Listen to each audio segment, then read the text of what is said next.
बिस्मिल्लाहिर्रहमानिर्रहीम। क्लास आज हमारा सेकंड लेक्चर है और जो हमारा टॉपिक है डैट इज़ इलेक्ट्रोलिसिस। अब इलेक्ट्रोलिसिस है क्या? इलेक्ट्रोलिसिस, इलेक्ट्रो मतलब इलेक्ट्रिसिटी एंड लाइसिस मतलब ब्रेकडाउन। अब आपने लास्ट लेक्चर में जो स्टडी किए थे डैट वाज इलेक्ट्रोकेमिस्ट्री और उसमें आपने दो सेल स्टडी किए थे, एक थे galvanic cell and second was electrolytic cell. अब ये जो मैंने आपके सामने ड्रा किया है डैट इज़ इलेक्ट्रोलिटिक सेल, जिसमें आपके पास एक बीकर है और उस बीकर के अंदर होते हैं दो इलेक्ट्रोड।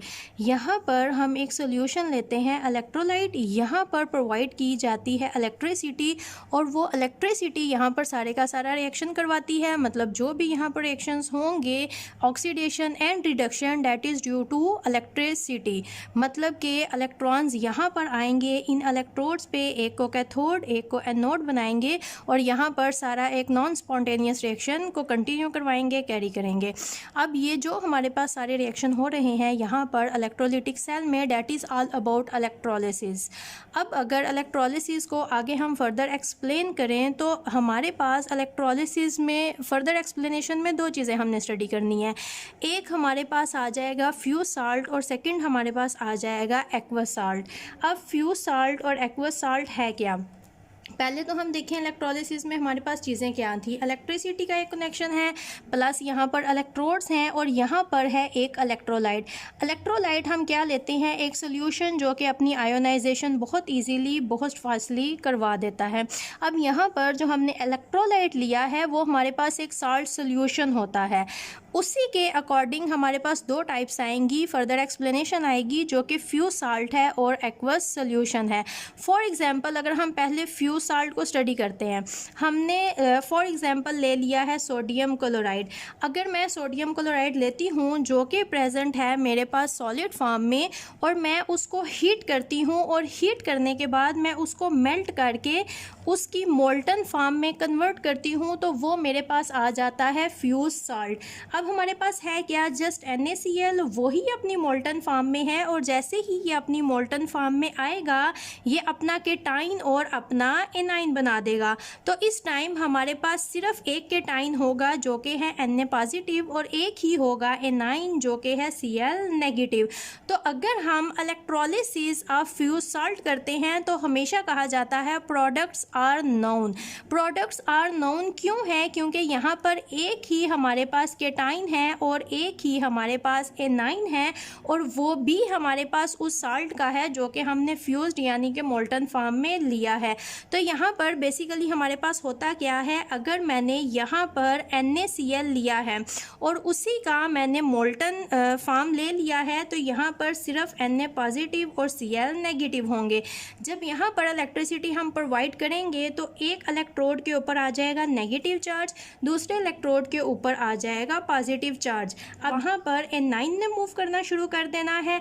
अब एनाइन यहाँ पर मूव करते हैं तो इसको हम कहेंगे एनोड और जहाँ पर नेगेटिव चार्ज है केटाइन्स ने वहाँ पर मूव करना शुरू कर देना है और इसको हम कहेंगे कैथोड। अब हमारे पास क्या होगा? सोडियम यहाँ पर आएगा, सोडियम यहाँ पर आने के बाद यहाँ से इलेक्ट्रॉन लेगा और कन्वर्ट होना शुरू हो जाएगा सॉलिड सोडियम में। यहाँ पर सोडियम की बेसिकली हो गई है रिडक्शन।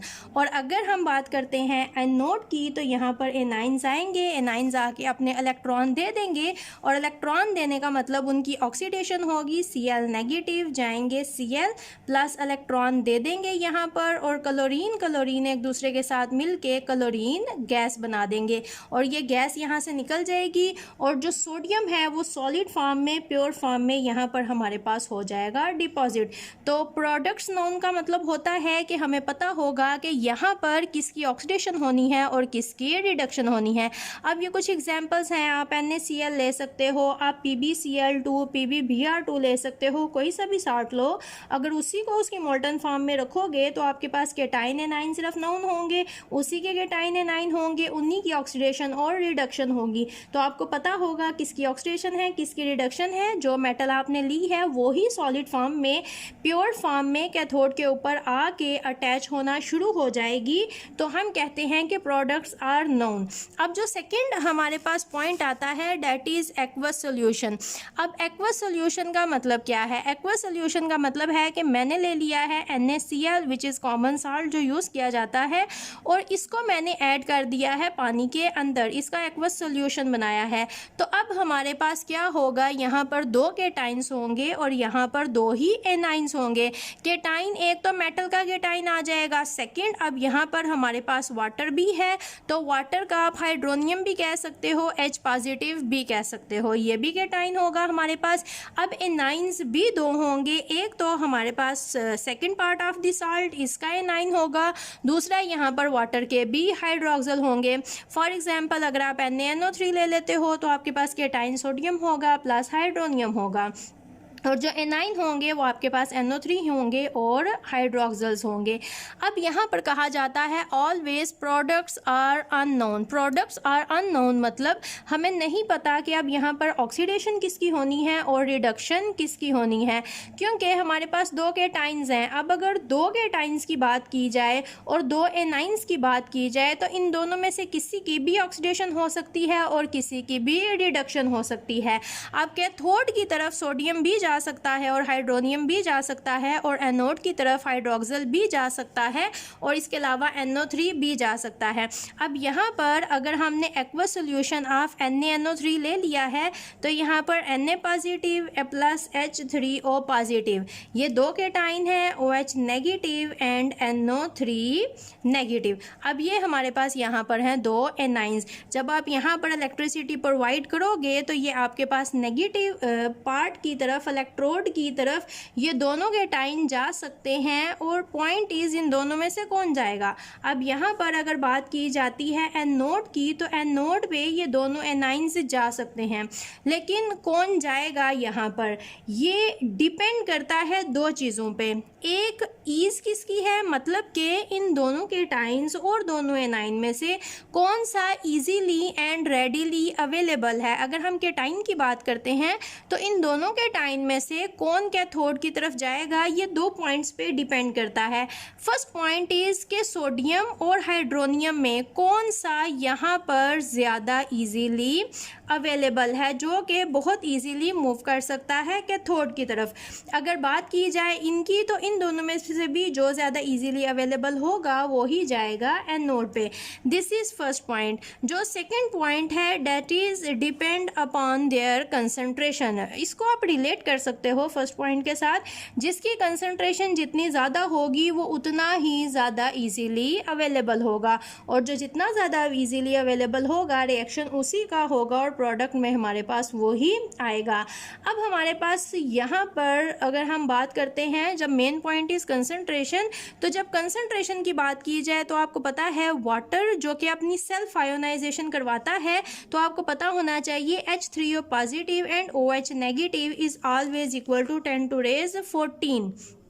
पानी में हमेशा केटाइन एनाइन जो कि हाइड्रोनियम और हाइड्रोक्सिल हैं वो प्रेजेंट होते हैं, लेकिन जो उनकी कंसंट्रेशन होती है वो 10⁻14 होती है। अगर यहाँ पर इस सोडियम और इस नाइट्रेट की बजाय हाइड्रोनियम और हाइड्रोक्सिल अपनी ऑक्सीडेशन और रिडक्शन करवाते हैं तो उनकी कंसंट्रेशन पानी में सिर्फ और सिर्फ 10⁻14। तो स्टार्ट में वो बहुत ज़्यादा ईजीली अवेलेबल होंगे और उनकी ऑक्सीडेशन और रिडक्शन होगी, लेकिन टाइम के साथ उनकी कंसंट्रेशन कम हो जानी चाहिए, लेकिन ऐसा नहीं होता, क्योंकि ये जो पानी में इनकी कंसंट्रेशन है 10⁻14, you can say it is constant, ये हमेशा ही रहनी है। तो अगर यहाँ पर हाइड्रोनियम और हाइड्रोक्सिल की ऑक्सीडेशन और रिडक्शन होती है और वो कंज्यूम होना शुरू होते हैं, तो जैसे ही वो कंज्यूम होना शुरू होंगे वैसे ही पानी के अंदर और हाइड्रोक्सिल और हाइड्रोनियम बनना भी शुरू हो जाएंगे, और एज अ होल जो इनकी कंसंट्रेशन है वो 10⁻14 ही रहेगी, इससे कम नहीं होगी। तो इनकी कंसंट्रेशन, इनकी इजीली अवेलेबिलिटी दोनों यहाँ पर प्रेजेंट होती है।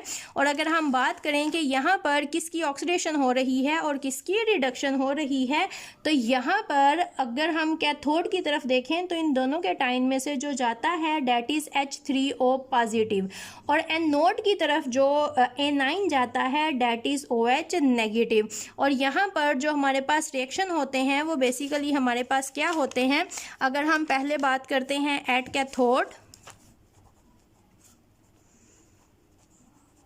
तो कैथोड पे हमेशा होती है रिडक्शन। यहाँ पर आएंगे हाइड्रोनियम्स, ये आके यहाँ से लेंगे इलेक्ट्रॉन। इलेक्ट्रॉन लेने के बाद वाटर मॉलिक्यूल न्यूट्रल बनेंगे और हाइड्रोजन एटम यहाँ पर बनना शुरू हो जाएंगे। हाइड्रोजन एटम एक दूसरे के साथ अटैच होंगे और आपके पास होगी हाइड्रोजन गैस, जो कि यहाँ से हो जाएगी रिलीज।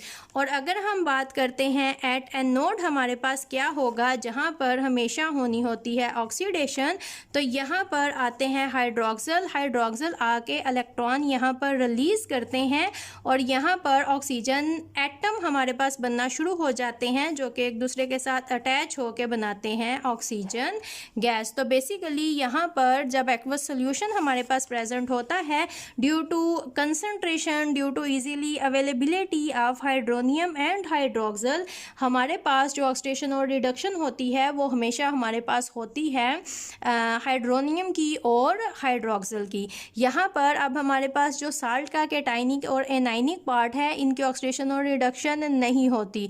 अब कुछ ऐसे भी केसेस होंगे जहाँ पर हमारे पास हाइड्रोनियम की और हाइड्रोक्सल की ऑक्सीडेशन और रिडक्शन नहीं होगी, बल्कि इसके मुकाबले में जो हमारे पास साल्ट के पार्ट्स हैं, that is cation and A9, इनकी भी ऑक्सीडेशन और रिडक्शन हो सकती है। फिर वो डिपेंड करता है कि यहाँ पर जो मेटल अवेलेबल है वो बहुत ही ज़्यादा टेंडेंसी शो करती है कि वो कैथोड की तरफ जाए और वहाँ से इलेक्ट्रॉन्स को ले ले। लेकिन अगर ऐसा नहीं है, हाइड्रोनियम के मुकाबले में उसकी टेंडेंसी कम है, उसकी अवेलेबिलिटी कम है, तो फिर हाइड्रोनियम मूव करेगा कैथोड की तरफ और इसकी हो जाएगी यहाँ पर रिडक्शन। और अगर यहाँ पर आपके पास एक ऐसा इनाइनिक पार्ट है जो बहुत ज़्यादा टेंडेंसी शो रखता है, बहुत जल्दी बहुत ईजीली अपनी ऑक्सीडेशन करवा देता है, तो वो एनोड की तरफ मूव करेगा। अगर वो ऐसी प्रॉपर्टीज़ शो नहीं करता, तो फिर उसकी बजाय जो वाटर का पार्ट है हाइड्रोक्सल, वो मूव करेगा एनोड की तरफ और इसकी हो जाएगी यहाँ पर जाकर ऑक्सीडेशन।